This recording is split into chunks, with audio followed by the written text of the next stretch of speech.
మీరు చనిపోయిన తర్వాత ఏమవుతుందో తెలుసా?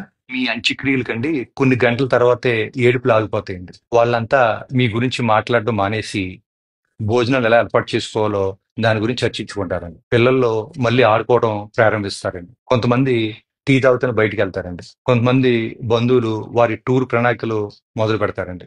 ఇంకొంతమంది భోజనాల్లో ఉప్పు ఎక్కువైందో, తక్కువైందో అని చెప్పి దాని గురించి చర్చిస్తారండి. ఏదో ఒక బంధువు అండి పెట్టిన ఖర్చుపై అసంతృప్తిగా ఉంటాడండి. మెల్లగా జనాలందరూ వెళ్ళిపోతారండి. కొన్ని రోజుల తర్వాత ఏమవుద్దంటేనండి, మీ ఫోన్‌కి ఎక్కడా అని చెప్పేసి మెసేజెస్ వస్తాయండి. మీ ఆఫీస్‌లో మీ ప్లేస్‌లో పనిచేయటకు వేరే కొత్త వ్యక్తిని నియమించుకుంటారండి. మీ ఫేస్‌బుక్ ఫ్రెండ్స్ మీరు పెట్టిన చివరి పోస్ట్‌ని ఒకసారి మళ్ళీ చూస్తారండి. మీ పిల్లలు సెలవులు ముగించుకుని వాళ్ళ జీవితాల గురించి ఆలోచించడం మొదలుపెడతారండి. మీ జీవిత భాగస్వామి తమ శేష జీవితం ఎలా గడపాలని చెప్పి ఇంకా ఆలోచిస్తారండి. పండగలు, సినిమాలు, క్రికెట్ మ్యాచ్‌లు అన్నీ ఎప్పటిలాగా వచ్చి వెళ్ళిపోతా ఉంటాయండి. పువ్వులు మళ్ళీ వికసిస్తాయండి. కాలాలు మారుతా ఉంటాయండి. జీవితం మెల్లగా పాత రొటీన్‌లోకి వెళ్ళిపోతుందండి. ఈ ప్రపంచం మిమ్మల్ని ఆశ్చర్యకరమైన వేగంతో మర్చిపోద్దండి. ఒక సంవత్సరం తర్వాత ఎవరో ఒకరు మీరు లేని ఆనవాల్ని ఒక ఫోటోలో చూసి క్షణకాలం ఆగిపోతారండి. కొన్నేళ్ల తర్వాత మీకు బాగా దగ్గర ఉన్న వాళ్ళు కూడా మిమ్మల్ని తక్కువగా గుర్తుపెట్టుకుంటారండి. ఆఖరికి మీ పేరు